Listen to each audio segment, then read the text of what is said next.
तन तेरा बोले राधे कृष्णा, तन तेरा बोले राधे कृष्णा।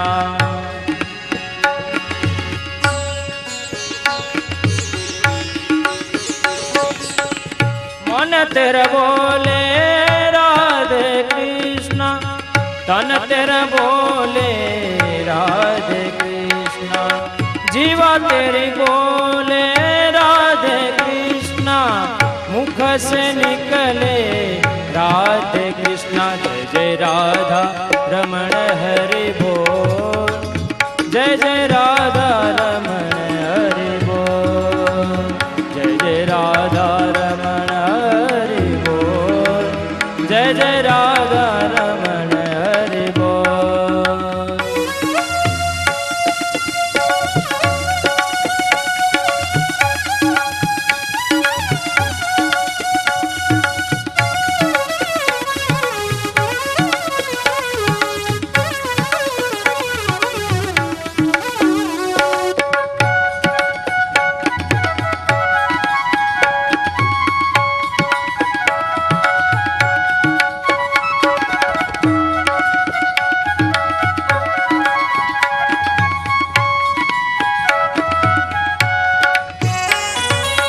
पल के तेरी बोले राधे कृष्णा, पल के तेरी बोले राधे कृष्णा।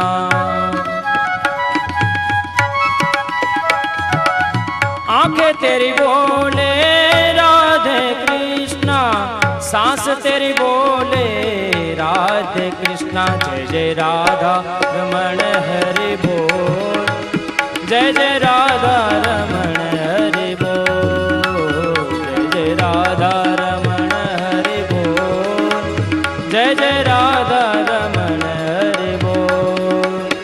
हरि बोल हरि बोल हरि बोल, हरि बोल हरि बोल हरि बोल, जय जय राधा रमण हरि बोल, जय जय राधा रमण हरि बोल।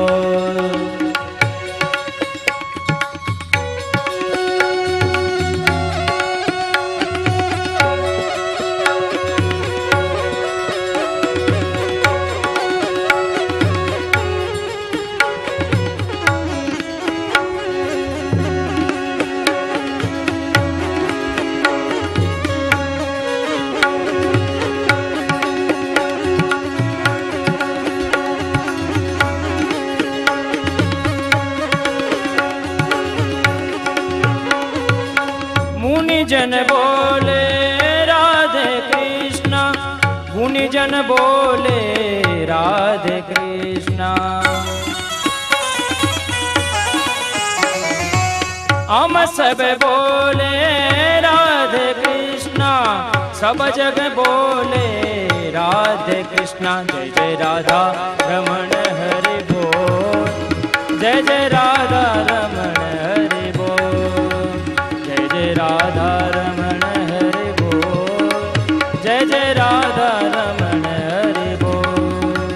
हरि बोल हरि बोल हरि बोल, हरि बोल हरि बोल हरि बोल, जय जय राधा रमण हरि बोल, जय जय राधा रमण हरि बोल, जय जय राधा रमण हरि बोल, जय जय राधा रमण हरि बोल।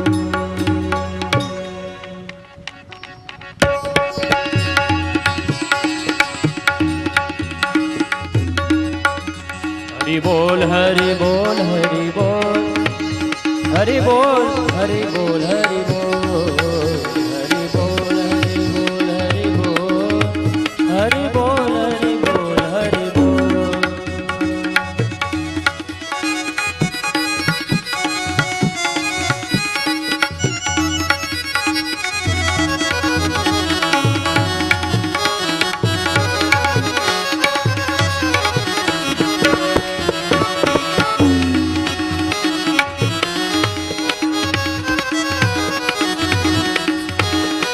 राधा रमण हरि बोल, जय जय राधा रमण हरि बोल।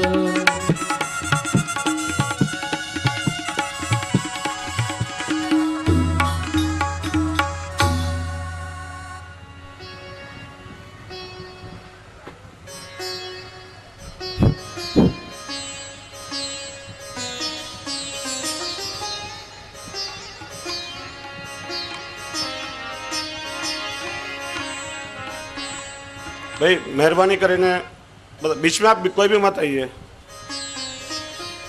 અને આગળથી પણ કોઈ વચ્ચે ઊભા નહીં થવાનું ક્યારે પણ. ઉજરે નવઃ સ્વીયાનાથા નિજાચાર્ય કર્ણમામે યદનુગ્રહતો જંતુ સર્વદુઃખાતિગો ભવેત તમહં સર્વદા વંદે શ્રીમદ્વલ્લભનંદનમ અજ્ઞાનતિમિરાન્ધસ્ય જ્ઞાનાંજન શલાકયા ચક્ષુરુન્મિલિतं येन તસ્मै શ્રીગુરવે નમઃ. નમામિ હૃદયે શેષે લીલાક્ષીરાધિશાયિનં લક્ષ્મી સહસ્રલીલાભિः સેવ્યમાनं કલાનિધિ ચતુર્ભિશ્ચ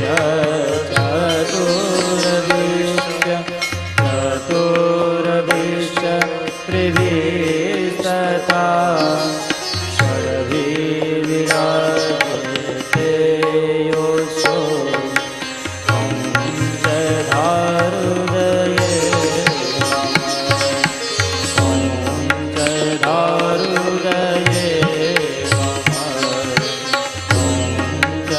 पञ्चधारुदये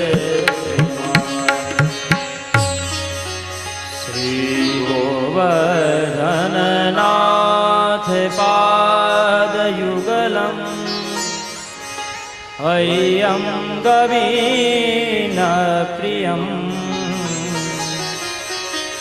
नित्यं श्रीमथुराधिपं सुखकरम् श्रीविठ्ठलेशं मुदा श्रीमद्वारवतीश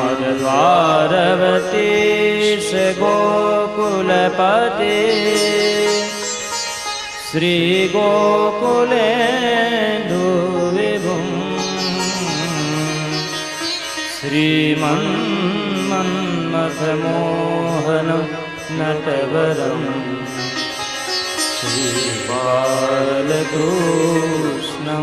भजे. श्रीमद्वल्लभविठ्ठलो गिरिधरं गोविन्दरायाविदं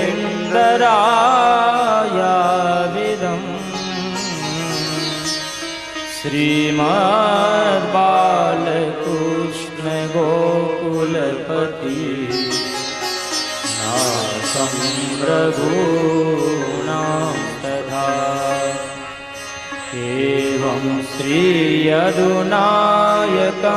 किल घन श्यामं शतद्वंशजान्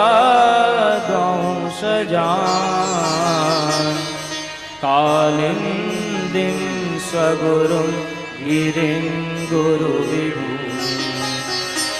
प्रियप्रभुश्च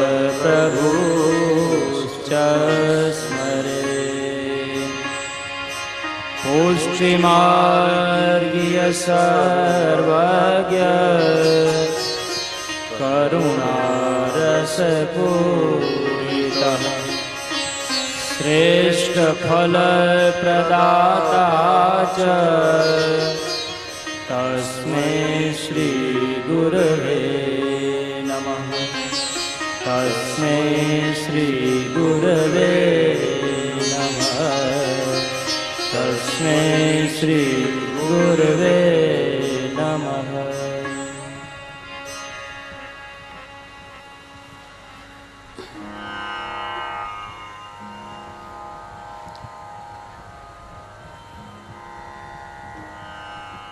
સમગ્ર મનોરથી પરિવાર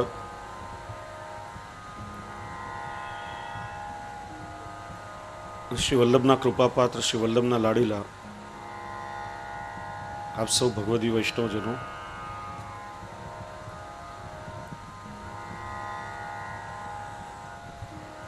ગત 4 દિવસોમાં શ્રી હરિરાય પ્રભુ ચરણે નિરૂપણ કરેલા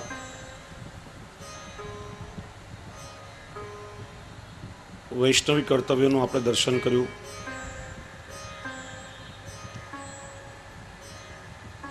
આપણે ચર્ચા કરતા હતા કે ભગવત સેવા કરવા માટે જે ભાવના કરવી જોઈએ,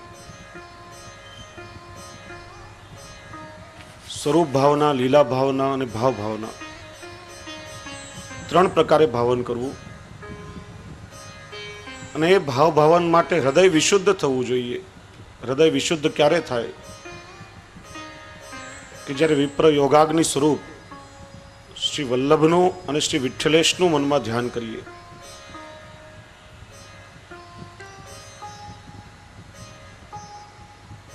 એમની કૃપાથી હૃદય વિશુદ્ધ બને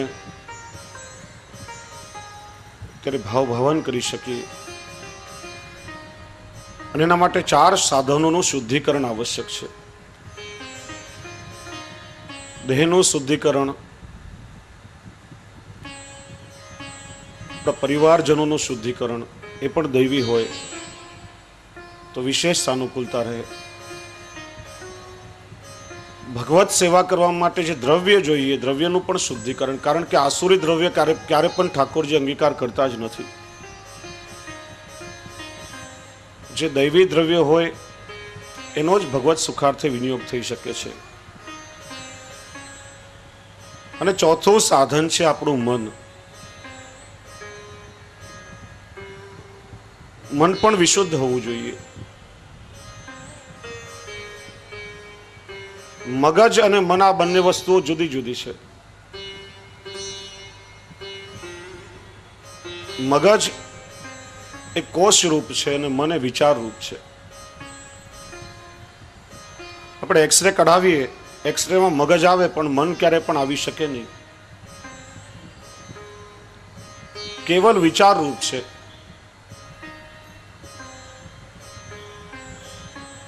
મનથી માનવી વિચાર કરી શકે છે. વિચારોના તરંગો એની અંદર ઉત્પન્ન થાય છે. માનવીનો સ્વભાવ છે એનું મન સહજ અધગામી હોય છે. નવરા પડીએ ત્યારે મનમાં સાચા ખોટા વિચારો સૌથી પહેલા શરૂ થતા હોય.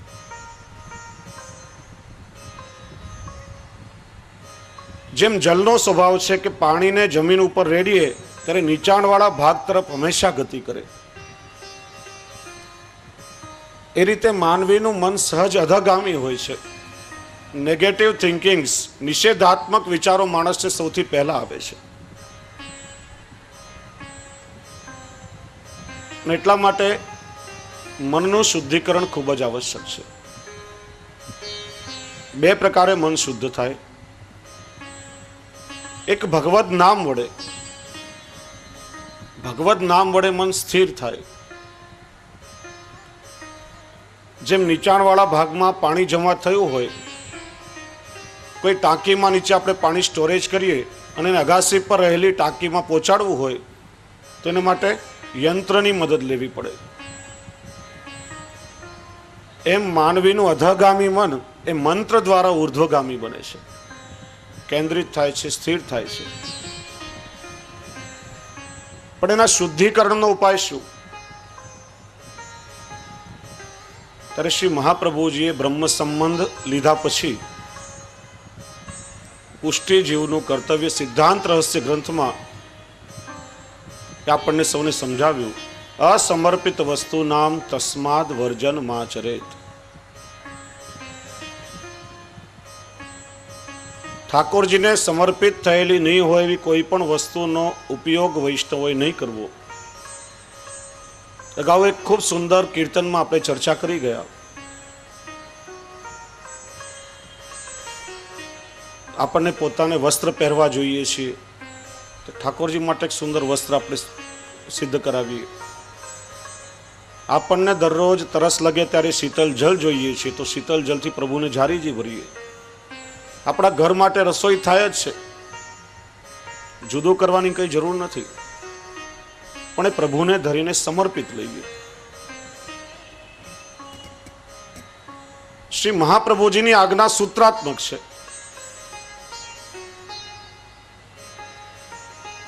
પણ એનો વિસ્તાર આપણે જોઈએ તો છાંદોગ્ય ઉપનિષદ, જે આપણું ન્યુટ્રિશન સાયન્સ, આપણું આહાર વિજ્ઞાન કહેવામાં આવ્યું છે,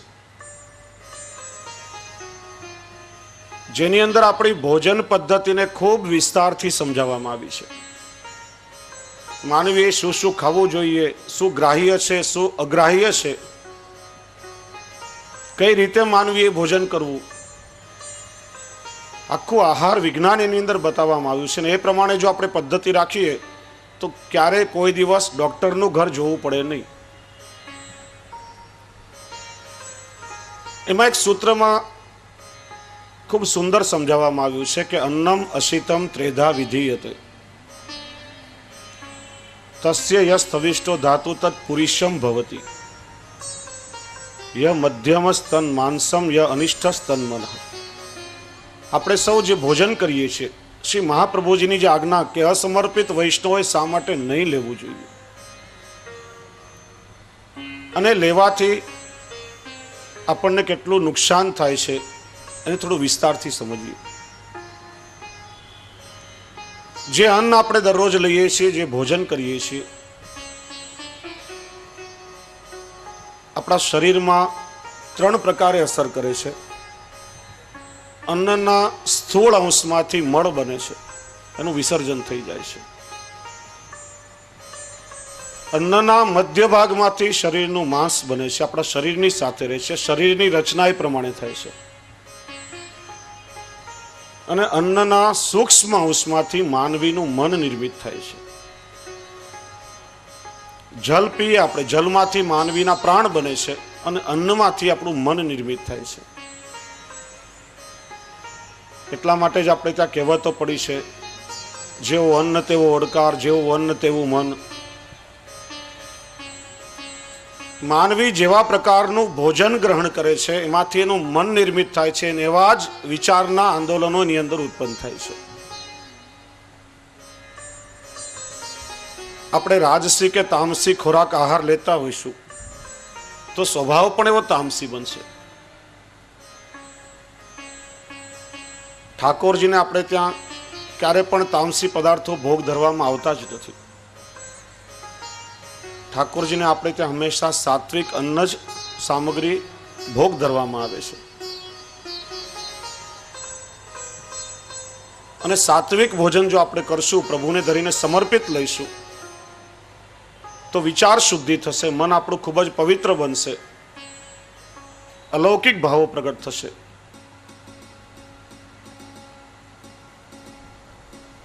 ઘણા ઘણા પ્રયોગો આ વિષય પર કરવામાં આવ્યા છે.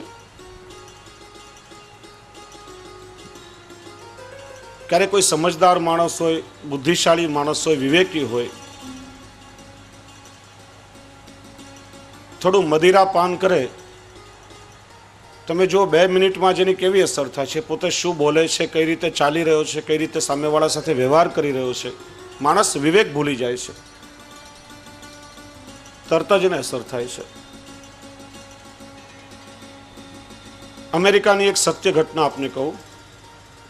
આખો કિસ્સો છાપામાં આવ્યો હતો. કોઈ એક વાતને લઈને 2 મિત્રોની વચ્ચે વૈમનસ્ય થયું. વાત ખૂબ આગળ વધી. એક મિત્રએ નક્કી કર્યું કે મારા બીજા મિત્રને ખલાસ કરે છૂટકો લાવું.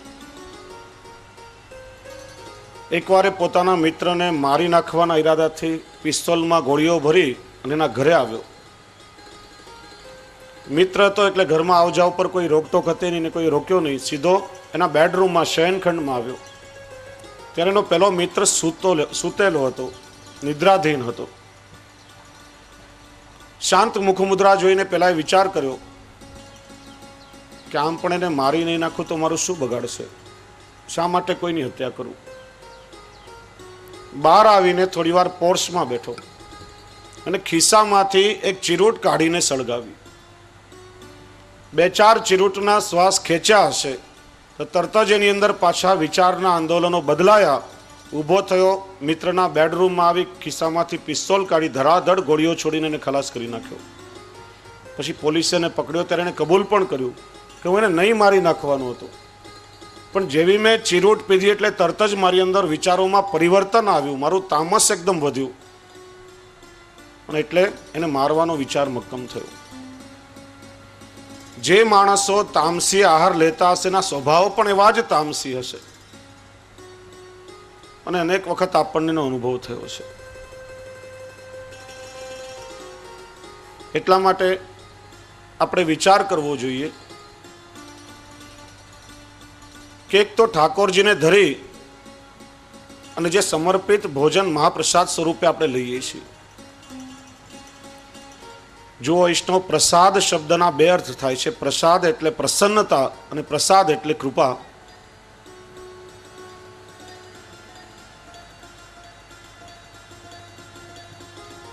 મહાપ્રસાદ જેમાં પ્રભુની અતિશય પ્રસન્નતા હોય અને પુષ્કળ કૃપા હોય એનું નામ છે મહાપ્રસાદ.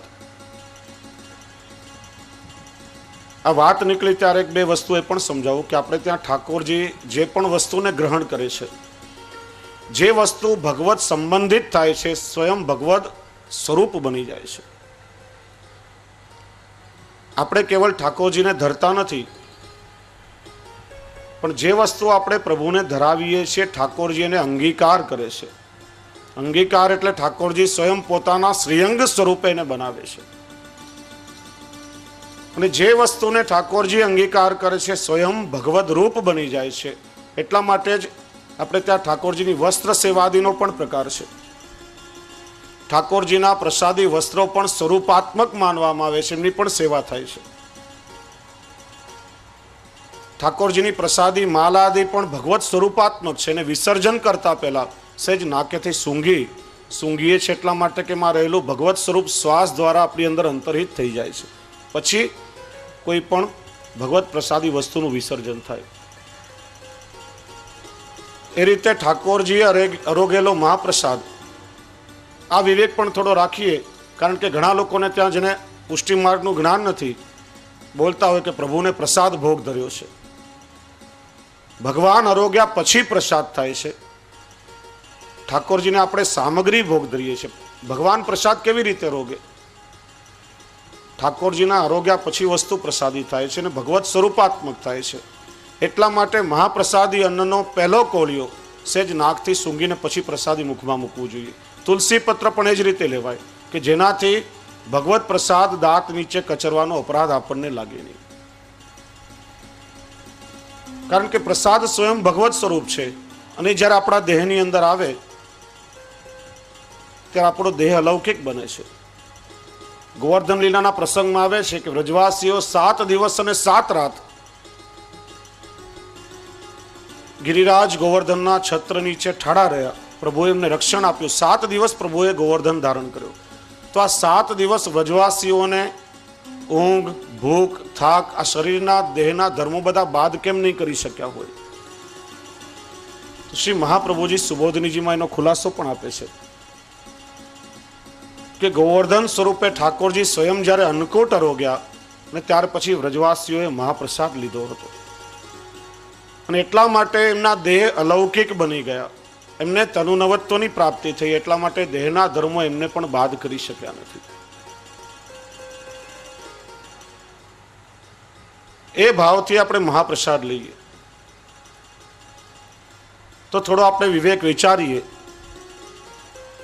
કે ઠાકોરજીને ધરી અને સમર્પિત અન્ન આપણે લઈએ એમાં અને હોટલ, રેકડી, ગલ્લે, લારીમાં જ્યાં ત્યાં ગમે તેવો ગામનો એઠવાડો આપણે લોકો ખાતા હોઈએ, આ બંનેમાં કેટલો મોટો તફાવત રહેલો છે. અને એટલા માટે જ આપણા ગ્રંથો આપણને સમજાવે છે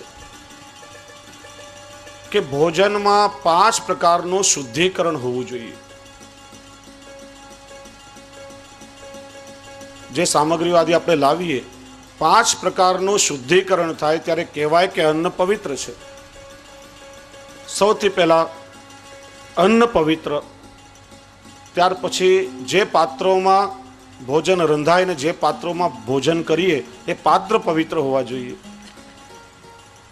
ત્રીજો શુદ્ધિકરણ સ્થાનનું શુદ્ધિકરણ, જ્યાં રસોઈ રંધાય અને જ્યાં આપણે ભોજન કરીએ સ્થાન પવિત્ર. ચોથું રસોઈ બનાવનાર વ્યક્તિ પવિત્ર અને પાંચમું રસોઈ પીરસનાર વ્યક્તિ પવિત્ર. 5 પ્રકારની પવિત્રતા જળવાય ત્યારે કહેવાય કે અન્ન પવિત્ર છે. અને એવું અન્ન ઠાકોરજીને ધર્યા પછી સમર્પિત લઈએ ત્યારે અલૌકિક ભગવત સ્વરૂપે બને છે અને ત્યારે આપણા વિચારોને અલૌકિક બનાવે છે. જે 84 અને 252 વૈષ્ણવો સમર્પિત લેતા હતા એમના વિચારોમાં ને આજે આધુનિક સમયમાં આપણા વિચારોમાં કેટલો જમીન આસમાનનો ફરક છે. આજે આપણી સમગ્ર જીવન શૈલી ઉપર આપણા ભોજનની ખૂબ ઊંડી અસર થઈ રહી છે, પણ એ વસ્તુનો સૂક્ષ્મ અંદાજ આપણને નથી અને એટલા માટે થોડું આપણે એનો વિચાર કરીએ. સૌથી પહેલા અન્નનું શુદ્ધિકરણ. અનાજ કરિયાણું આદિ હોય એમાં કોઈ જીવાત ન હોય, કાંકરાદી વીણી પવિત્રતાપૂર્વક એનો ઉપયોગ કરીએ, કે શાકભાજી કે ફળાહાર ઇત્યાદિ હોય તેમાં કોઈ જીવજંતુ ન રહી જાય એ પ્રમાણે એને ખાસા કરી શુદ્ધ કરી એ જોઈને પછી એનો ઉપયોગ કરવો જોઈએ. બહારથી લાવીને સીધો આપણે ઘરમાં એનો ઉપયોગ નથી કરતા. એની સામે આપણે જોઈએ તો હોટલોમાં કે રેકડીઓમાં કે લારીમાં જે પણ ખાદ્ય પદાર્થો મળે છે એ અન્નનું શુદ્ધિકરણ બરાબર થાય છે ખરા? છેલ્લામાં છેલ્લી ક્વોલિટીનો પદાર્થ એ લોકો વાપરતા હોય છે. લગભગ 6-1 વર્ષ પહેલા મુંબઈમાં જ એ ગ્રેડની કહેવાતી એવી 30 જેટલી હોટલોમાં હેલ્થ અને ન્યુટ્રિશન ડિપાર્ટમેન્ટે દરોડા પાડ્યા અને છાપામાં એનો આખો અહેવાલ છપાયો ત્યારે લોકોના મોઢામાંથી અરેરાટી નીકળી ગઈ. સેંકડો રૂપિયા ખર્ચીને માણસો હોટલમાં શું ખાવા જતા હોય છે એનો અહેવાલ આ ડિપાર્ટમેન્ટે છાપામાં પ્રગટ કર્યો. ઢોકળાનું જે ખીરું એની અંદરથી મરેલા ઉંદરડાઓ નીકળ્યા. પેલા મીઠાઈના જે ખૂમચાઓ હતા એને પગ લૂસવાના મસોતાના કપડાથી ઢાંકેલા હતા. શાકભાજીઓમાંથી ઈયળ નીકળ્યા, અનાજમાંથી ધંડેરા નીકળ્યા. આખો અહેવાલ એનો વધારે ચર્ચા નહીં કરું, પણ છેલ્લામાં છેલ્લી કક્ષાનો પદાર્થ એ લોકો વાપરતા હોય છે. અને ગઈકાલે પૂજ્ય શ્રી શિશિરકુમારજીએ પેલા પાઉની ચર્ચા કરી હતી. આ તો મારો પોતાનો અનુભવને આંખે જોયેલી વાત છે. હું જ્યારે સરદાર વલ્લભભાઈ પટેલ સ્કૂલમાં ભણતો હતો, બાજુમાં જ એક ભગવદીય વૈષ્ણવ, મરજાદી વૈષ્ણવ, પરમ ભગવદી કમળાબેન એમનું નામ, દરરોજ 3 વાગે રિસેસ પડે 2 મિનિટના અંતર એમનું ઘર, એટલે દોડીને તરત જ એમને ત્યાં જાઉં અને ઠાકોરજીને ધરીને સુખડી આદિ રાખી મૂકે મારા માટે, અને પછી રિસેસમાંથી પાછો ઘરે આવું ત્યારે રસ્તામાં એક બેકરી પડતી હતી અને એની પાસે થઈને નીકળવાનું હોય ત્યારે મારી નજરે ઘણીવાર જોયું છે કે મોટા ગોળ કુંડાળામાં લોટ મૂકીને 5-7 મજૂરો પોતાના પગેથી એને ખૂંદતા હોય ને પસીનાના રેલાઈમાં ચાલ્યા જતા હોય, અને છતાંય લોકોને આ બધી વસ્તુ ભાવતી હોય છે.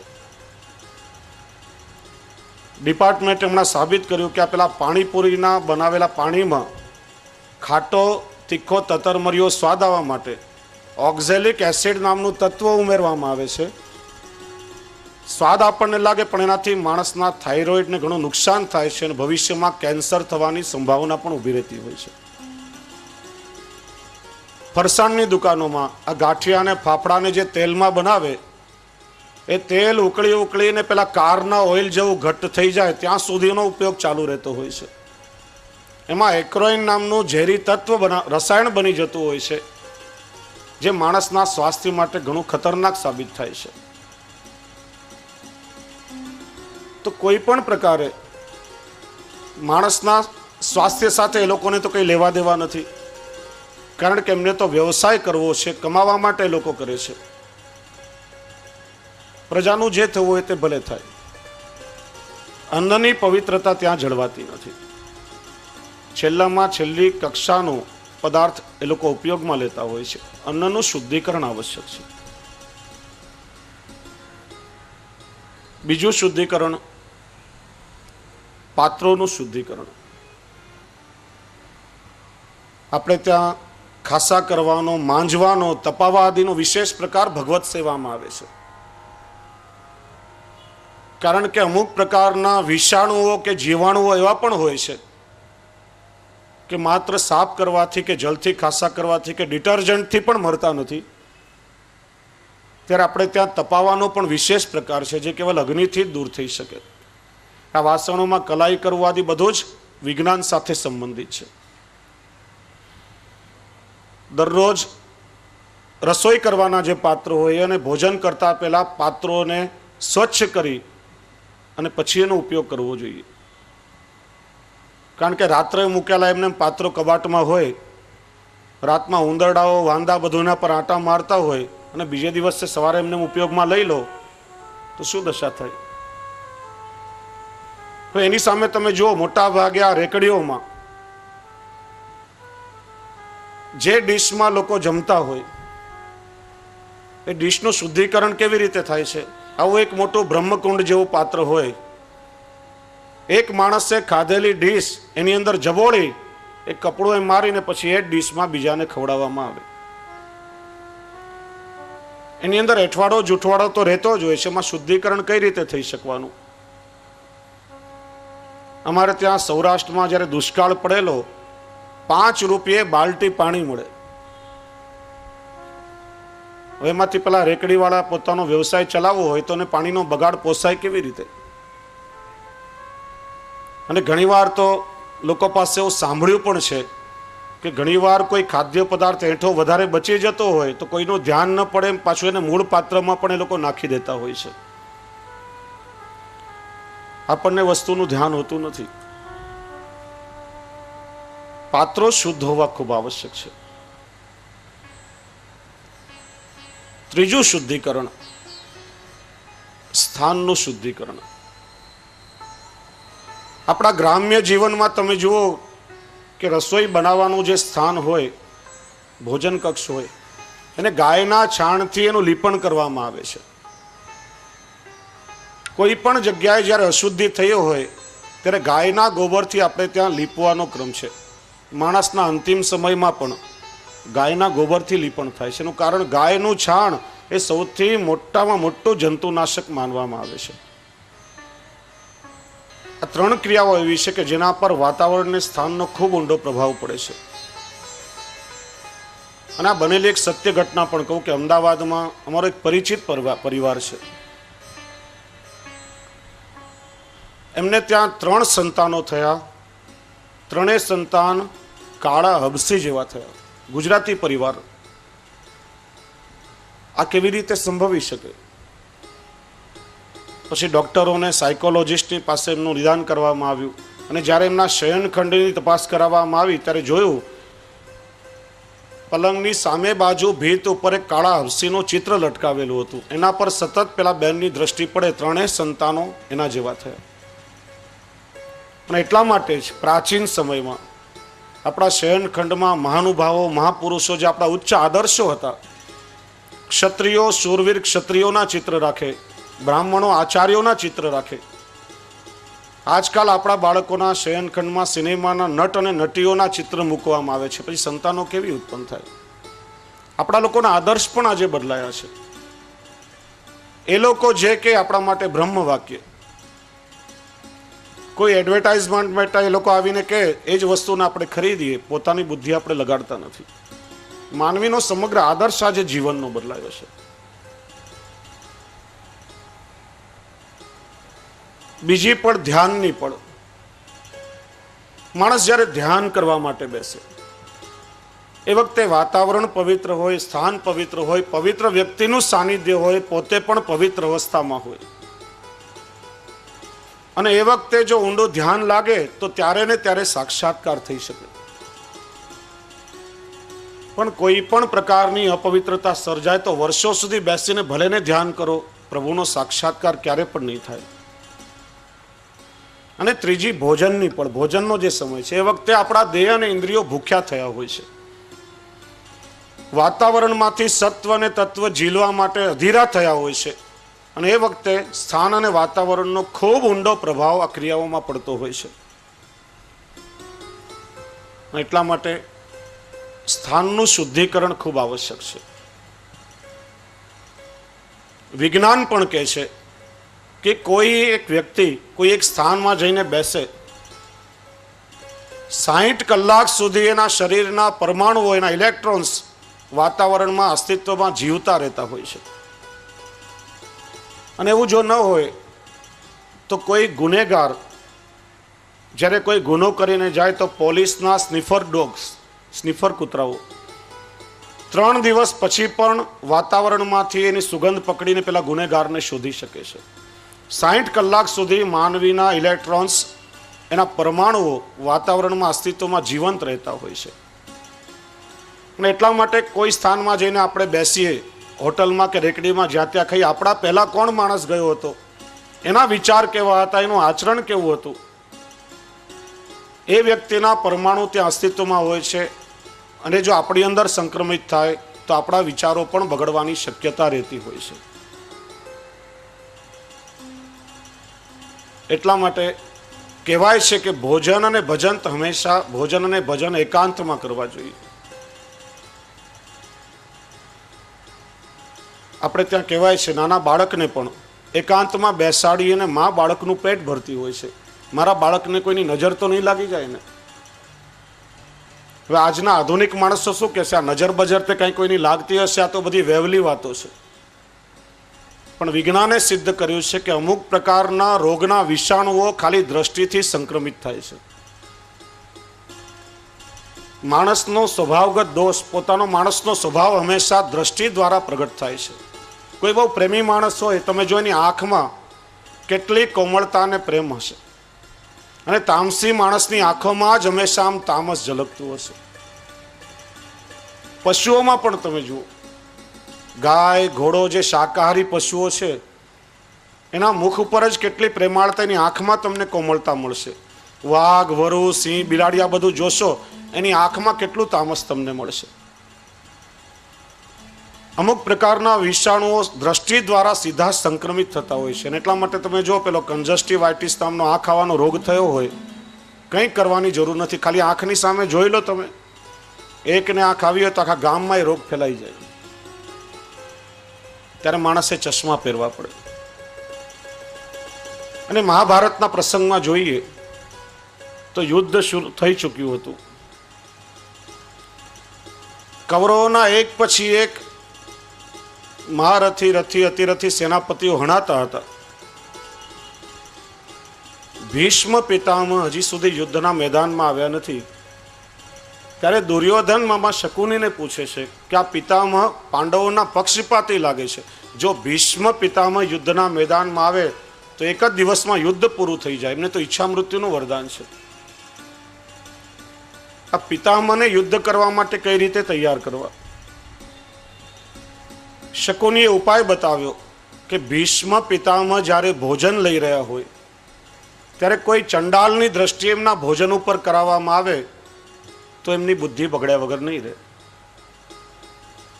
દુર્યોધને કહ્યું કે પિતામહ તો એકાંતમાં ભોજન કરે છે, ત્યાં કોઈ પણ વ્યક્તિ જઈ શકે નહીં, ચંડાલને ત્યાં કઈ રીતે લઈ જવું? શકુનીએ બીજો ઉપાય બતાવ્યો. બીજા કોઈની જરૂર ક્યાં છે, તારા જેવી મલિન વૃત્તિ કોની? પિતામહ જ્યારે ભોજન કરી રહ્યા હોય તારે જઈને એમના ભોજનમાં દ્રષ્ટિ કરી દેવાની. અને બીજા દિવસે પિતામહ જ્યારે ભોજન કરી રહ્યા હતા અને દુર્યોધને આવીને માત્ર એમના ભોજનમાં દ્રષ્ટિ કરી અને એમના વિચારો બદલાયા છે. આવતીકાલે કાં તો હું રહીશ અથવા તો અર્જુન રહીશ. એટલા માટે જ ઠાકોરજીને પણ ભોજનના સમયમાં ટેરો કરી દેવામાં આવે છે. ભોજન અને ભજન હંમેશા એકાંતમાં કરવું જોઈએ. એકાંતનો સમય, કોઈની પણ દ્રષ્ટિ, વ્યક્તિનો સ્વભાવ કેવો છે, એના વિચારો કેવા છે, આપણી અંદર દ્રષ્ટિ દ્વારા પણ સંક્રમિત થઈ શકે છે. અને એટલા માટે જ ભગવાન શ્રી કૃષ્ણ જ્યારે સંધિ કરાવવા માટે આવ્યા ત્યારે દુર્યોધનના ઘરનો 56 ભોગ ભગવાને છોડ્યો, એને અરોગ્યો નથી, પણ વિદુર ત્યાં જઈને ભગવાને ભાજી ખાવાનું પસંદ કર્યું છે. दुर्योधन को मेवा त्यागो, शाक विदुर घर गाई, सबसे ऊंची प्रेम सगाई. भगवान विदुरजीने ત્યાં જઈ શાક અરોગ્યા છે. અને પ્રસંગ તમને યાદ છે ને કે ભગવાન અચાનક પધાર્યા. વિદુર પત્ની તો ભગવાનને જોઈને એકદમ આવેશમાં અને આનંદમાં આવી ગયા. વિચાર્યું કે પ્રભુને શું રોગાવું. પ્રભુએ કહ્યું, કાકી મને ભૂખ લાગી છે, જે પણ ઘરમાં હોય તે જલ્દી લાવો, મારે પાછું ઉતાવળે જવું છે. એ વખતે ઘરમાં કંઈ નહીં હતું, ફક્ત કેળા હતા. અને વિદુરજીના પત્ની એટલા આનંદમાં આવી ગયા કે આનંદના આવેશમાં કેળા ફેંકીને ભગવાનને છાલ રોગાવા લાગ્યા. પછી જ્યારે વિદુરજી આવ્યા ત્યારે એમના પત્નીએ કહ્યું, અને વિદુરજી જોયું કે તમે ભગવાનને રોગાવ્યું છે, અહીં તો કેળા પડ્યા છે, છાલ ક્યાં છે બધા કેળાની. ત્યારે એમને જ્ઞાન થયું કે મેં ભગવાનને છાલ રોગાવી, પ્રભુ રોગ્યા. અને મને લાગે છે કે ત્યારથી જ કદાચ એવું બન્યું હશે, કારણ કે ભગવાન કેળાની છાલ અરોગ્યા છે અને એટલા માટે ભગવાનનો પ્રસાદ થયો. કોઈનો પણ પગ ભૂલથી પડે તો એને દંડવત કરવા જ પડે, કારણ કે ઠાકોરજીને અરોગ્યા છે. દુષ્ટના ઘરનું અન્ન ખાવાથી પણ આપણી બુદ્ધિ બગડે છે. ગોવર્ધન લીલામાં સુખદેવજી મહારાજને આશ્ચર્ય થયું છે કે ઇન્દ્ર સત્ય ગુણનું સ્વરૂપ છે અને ભગવાન તો ઇન્દ્રના પણ ઇન્દ્ર છે. તો ઇન્દ્ર શું ભગવાનના સ્વરૂપને ઓળખી નહીં શક્યો હોય? ભગવાનની સામે થયો છે, ભગવાન માટે અપશબ્દ બોલે છે. શ્રી મહાપ્રભુજી સુબોધનીજીમાં એનો ખુલાસો આપે છે કે વ્રજવાસીઓ જે ઇન્દ્રયાગ કરતા અવૈદિક યજ્ઞ હતો અને અવૈદિક યજ્ઞનો નિષિદ્ધ બલિ ઇન્દ્રએ ખાધો હતો. પોતાના અધિકાર વગરનું અન્ન એણે ખાધું હતું, એટલા માટેની બુદ્ધિ બગડી છે અને ભગવાનની પણ સામે થયું છે. ચોરી કરેલું અન્ન, વાસી અન્ન, બીજી વખત રાંધેલું અન્ન, પોતાના અધિકાર વગરનું અન્ન, રાંધેલું અન્ન બજારમાંથી વેચાતું લઈએ પણ શાસ્ત્રમાં દોષ બતાવ્યો છે. ફક્ત એને ભોજન બીજાને કરાવી શકાય, કાચું અન્ન ખરીદી શકાય, પણ રાંધેલું અન્ન કેવલ એને દાન કરી શકાય, બીજાને ભોજન કરાવી શકાય. આ બધા દૂષિત અન્ન છે. અને આવા પ્રકારના જે અન્ન ખાય છે એ માણસની બુદ્ધિ અવિવેકી બને છે, મનમાં તામસી વિચારો આવી શકે છે, સમગ્ર જીવન પર એની અસર પડે છે. એટલા માટે સ્થાન અને વાતાવરણનું શુદ્ધિકરણ પણ ખૂબ જ આવશ્યક છે. ચોથી અને પાંચમી પવિત્રતા, રસોઈ બનાવનાર વ્યક્તિની અને રસોઈ પીરસનાર વ્યક્તિની પવિત્રતા પણ આવશ્યક છે. કારણ કે જે લોકો રસોઈ બનાવે ને જે પીરસે એના હાથનો સતત સ્પર્શ પેલા અન્નને થતો હોય છે. હવે થોડો વિજ્ઞાનનો સંદર્ભ લઈએ કે આપણા જે માથાના વાળ છે, મસ્તિષ્કના વાળ, એ વાતાવરણમાંથી ઉર્જા ગ્રહણ કરે છે, એનર્જી કલેક્ટ કરે છે. અને એટલા માટે જ બ્રાહ્મણો શિખાનું બંધન કરે છે. અહીં નાનું મગજ આવેલું છે, એ કોમ્પ્યુટરના હાર્ડ ડિસ્કની જેમ મેમરીને સ્ટોર કરવાનું કાર્ય કરે છે. અત્યારની જેમ નોટબુકો, પેન્સિલ, કોમ્પ્યુટર એવું પહેલાંના સમયમાં કંઈ નહીં હતું. ગુરુકુળમાં ગુરુ એકવાર ખાલી શીખડાવે ને એકવાર સાંભળેલું વિદ્યાર્થીએ જીવનભર યાદ રાખવું પડતું હતું. આ બ્રાહ્મણો અને વૈષ્ણવ એટલા માટે શિખાબંધન કરતા હતા. વૈષ્ણવે પણ ખાસ શિખા ધારણ કરવી જોઈએ. માથાના વાળ વાતાવરણમાંથી ઉર્જા ગ્રહણ કરે અને આપણા આંગળાના, હાથના આંગળાના ટેરવા અને પગના આંગળાના ટેરવામાંથી પોઝિટિવ અને નેગેટિવની જેમ એ ઉર્જાનું સતત વહન થતું હોય છે. અને એટલા માટે જ આપણે ત્યાં ટચ થેરેપી કહેવામાં આવે છે, સ્પર્શ વિજ્ઞાન. ઠાકોરજીની સેવામાં ઘણી બધી પદ્ધતિ છે. કોઈ આરતી કરે ત્યારે આપણે એને હાથ લગાડીએ છીએ, કોઈ જારીજી ભરે ત્યારે આપણે એને હાથ લગાડીએ છીએ, કોઈ વ્યક્તિ કોઈ સેવાકીય કાર્ય કરે ત્યારે આપણે એને હાથનો સ્પર્શ કરીએ છીએ. એનું કારણ કે માણસનું જે શરીર છે ઇલેક્ટ્રોનનું વાહક છે. કોઈ માણસને કરંટ લાગે અને આપણે એને અડીએ ત્યારે તરત જ આપણને પણ ઇલેક્ટ્રિકનો ઝટકો લાગે છે. કોઈ સારું કાર્ય કરી રહ્યું હોય ને આપણે વખતે એને સ્પર્શ કરીએ ત્યારે સારા તરંગો, પવિત્ર તરંગો આપણને પ્રાપ્ત થાય છે અને એનાથી આપણને ફાયદો થાય છે. અને એટલા માટે સિદ્ધાંત રહસ્યના 5 દોષોમાં શ્રી મહાપ્રભુજીએ સ્પર્શ જ દોષ પણ બતાવ્યો છે. અપવિત્ર વસ્તુ અને વ્યક્તિને અડકવાથી દોષ લાગે છે. એનું કારણ એના નેગેટિવ વાઇબ્રેશન આપણને મળે. નિષેધાત્મક તરંગો જ્યારે આપણામાં આવે ત્યારે આપણા વિચાર પણ બગડે છે. આપણે ત્યાં ચરણ સ્પર્શ કરવાનો પ્રકાર, ગુરુદેવ આશીર્વાદ આપે, આ બધું વિજ્ઞાન સાથે સંકળાયેલું છે. આપણે જ્યારે મહાપુરુષોના, સાત્વિક પુરુષોના ચરણ સ્પર્શ કરીએ, સાચો શબ્દ છે ચરણ સ્પર્શ, ચણપસ શબ્દ ખોટો અપભ્રંશ થયેલો છે. પગના અંગૂઠાને સ્પર્શ થાય એ રીતે, અને સાચો પ્રકાર તો એ છે કે આજ્ઞા ચક્ર પગના અંગૂઠાને અડવું જોઈએ. ત્યારે એમાંથી પ્રવાહિત થતા તરંગો સીધા આજ્ઞા ચક્રમાં આપણને પ્રાપ્ત થાય અને આપણા વિચારોને પવિત્ર કરે છે. અને આપણા આચાર્ય ચરણો જ્યારે મસ્તિષ્ક પર હાથ રાખીને આશીર્વાદ આપે ત્યારે એમના હાથમાંથી વહન થતો પવિત્ર ઉર્જાનો ફ્લો એ આપણા વિચારોને પવિત્ર કરે છે, બુદ્ધિને સુધારે છે. આ બધું જ વિજ્ઞાન સાથે સંકળાયેલું છે. એટલા માટે જે વ્યક્તિ રસોઈ કરે અને જે વ્યક્તિ રસોઈ પીરસે એના હાથનો સતત સ્પર્શ પેલા અન્નને થાય છે, એટલે એ હંમેશા પવિત્ર અવસ્થામાં હોવા જોઈએ. એટલે ખાસ કરીને ઘરમાં રસોઈનું કામ બહેનોનું છે. બહેનોએ તો ખૂબ જ કાળજી રાખવી જોઈએ. રસોડું એ મંદિર જેટલું જ પવિત્ર સ્થાન કહેવાય. માથેથી સ્નાન કરી પવિત્રતાપૂર્વક એમાં જઈ સામગ્રી કરી ઠાકોરજીને ભોગ ધરીને લેવી જોઈએ. આજે આપણે ગમે તેવી અપવિત્ર અવસ્થામાં પણ રસોડામાં દરેક જગ્યાએ સ્પર્શ કરીએ છીએ. સવારે ઉઠીને વાસી આપણે રસોડામાં માંડીએ તો ઊંઘ એ મિની ડેથ કહેવામાં આવે છે. માણસ જ્યારે ઊંઘે ત્યારે એનું સૂક્ષ્મ શરીર ઘણી વખત સ્થૂળ શરીરમાંથી બહાર જતું હોય છે. એટલા માટે માણસને સ્વપ્ન આદિ આવે છે.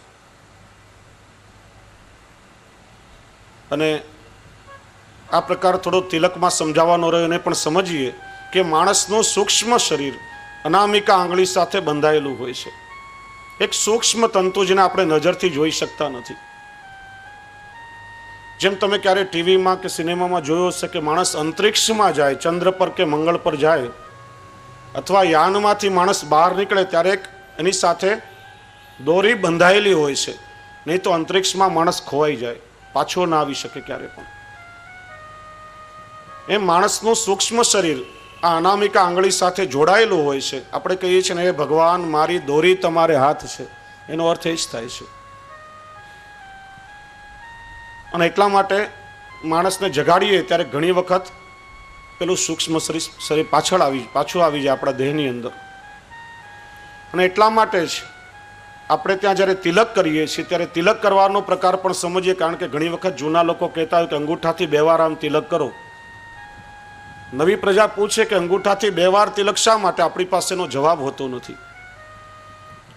અને પણ આપણે ત્યાં ચાલે છે કે કોરા કંકુથી તિલક કરો.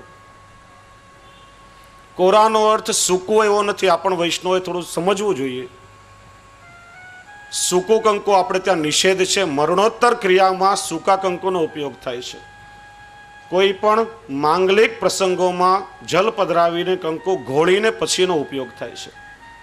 ઠાકોરજીને પણ આપણે ત્યાં ઘોળેલા કંકુથી તિલક થાય છે. સૂકું કંકુ નિષેધ છે. કોરાનો અર્થ શું થાય? કોરું એટલે વગર વાપરેલું, જેનો આપણે ઉપયોગ કર્યો નથી. વસ્ત્ર કહીને કોરા વસ્ત્ર છે. આપણા ઉપયોગમાં લીધેલું, આપણી ઉચ્છિષ્ટ વસ્તુ ગુરુને કે ઠાકોરજીને ક્યારે પણ ધરાવી શકાય નહીં. એટલા માટે કોરો શબ્દ પ્રયોગ થયો છે. ત્યાં કોરાનો અર્થ સૂકું એવો નથી. ને તિલક કરવાનો પ્રકાર પણ એ છે કે અનામિકા આંગળીથી ચાંદલો કરી અને પછી અંગૂઠાથી એને ઉર્ધ્વ પુંડ્ર કરવા માટે 2 વખત તિલક થાય છે. 2 વાર અંગૂઠાથી નહીં.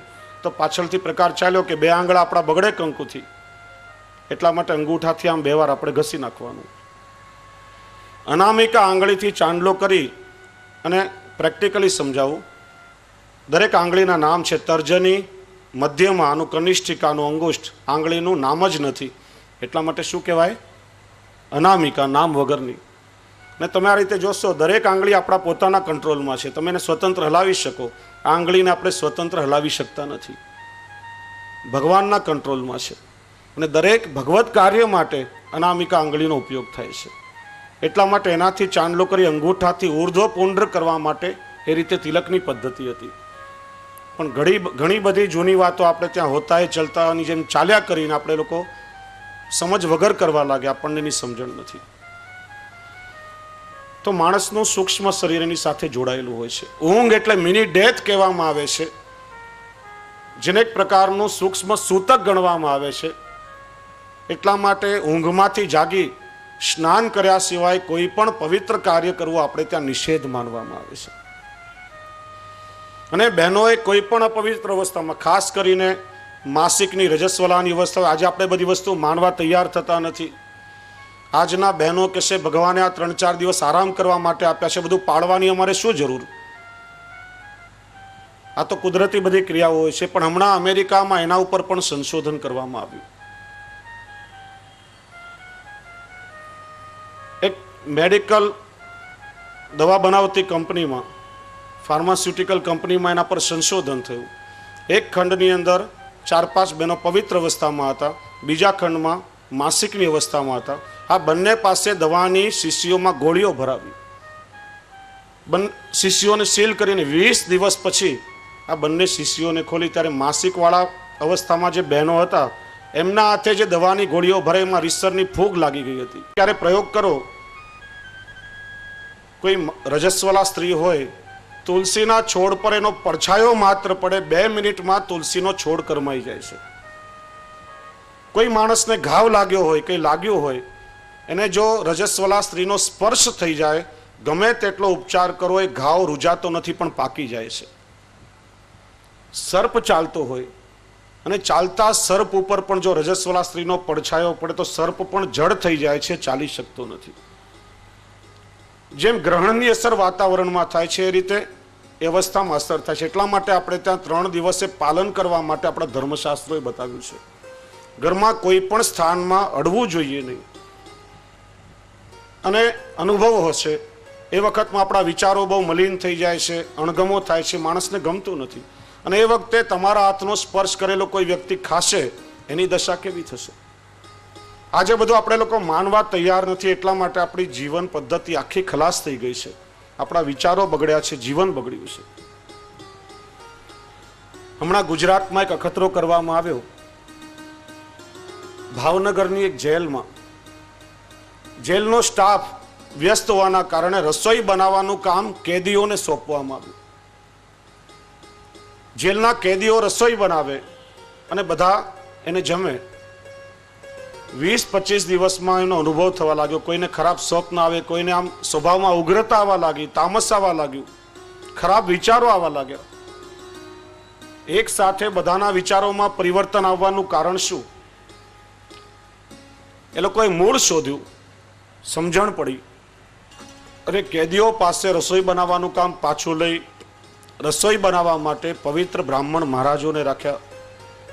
અને ત્યાર પછી 20-25 દિવસ પછી પાછું એમના સ્વભાવમાં મૂળ પરિવર્તન આવવા લાગ્યું.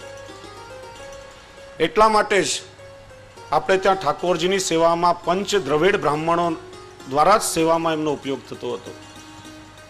અનાચારી માણસો દ્વારા ઠાકોરજીની સેવા પણ કરાવવામાં આવતી નથી. અને ઘરની સાચી પદ્ધતિ શું છે? બીજા પાસે રસોઈ કરાવવાના બદલે ઘરમાં માતા હોય, પત્ની હોય, બહેન હોય, જેને પરિવાર પ્રત્યે લાગણી હોય છે, પ્રેમ હોય છે, પવિત્રતાપૂર્વક તમે એ રીતે જો ઘરમાં રસોઈ કરી અને બધાને જમાડશો, તમને પોતાને અનુભવ થશે કે એમના સ્વભાવમાં કેટલી સાત્વિકતા આવી છે.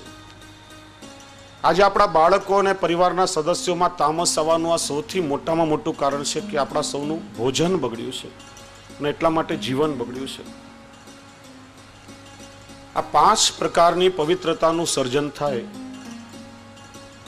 અન્નનું શુદ્ધિકરણ, પાત્રોનું શુદ્ધિકરણ, સ્થાનનું શુદ્ધિકરણ, પીરસનાર અને બનાવનાર વ્યક્તિનું શુદ્ધિકરણ, અને પછી એ રસોઈ ઠાકોરજીને આપણે ભોગ ધરીએ.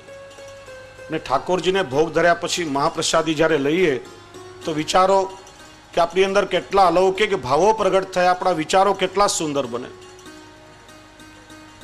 અને એ રીતે અન્નની પવિત્રતા જળવાય ત્યારે આપણું મન પણ પવિત્ર બને છે. એટલા માટે જ શ્રી મહાપ્રભુજી આજ્ઞા કરી કે વૈષ્ણવોએ ક્યારે પણ અસમર્પિત લેવું જોઈએ. પુષ્ટિ માર્ગમાં તો એ સિદ્ધાંત જ છે, પણ મર્યાદા માર્ગમાં પણ એક પદ્ધતિ હતી. દરેક લોકો પોતાના આરાધ્ય દેવને થાળ ભોગ ધરીને પ્રસાદી લેતા હતા. આજે બધું બદલાયું છે. આપણે લોકો જે તે ગામનો એઠવાડ ખાતા થયા. કોઈ વિવેક આપણામાં રહ્યો નથી. આચાર વિચારનું જ્ઞાન નથી. ઘરમાં રસોઈ બનાવતી વખતે પણ આમ બોટવાની આદત હોય, પેલી બિલાડીની જેમ જૂઠણ કરીને ઘરના પરિવારના સદસ્યોને આપણું એઠું ખવડાવીએ તો કેટલો અપરાધ છે. આ બધો વિવેક અવશ્ય આપણે વૈષ્ણવોએ તો જાળવવો જ જોઈએ. તો આપણે ચર્ચા કરતા હતા કે ભાવ ભાવન કરવા માટે 4 સાધનોનું શુદ્ધિકરણ આવશ્યક છે. અને આ 4 સાધનોનું શુદ્ધિ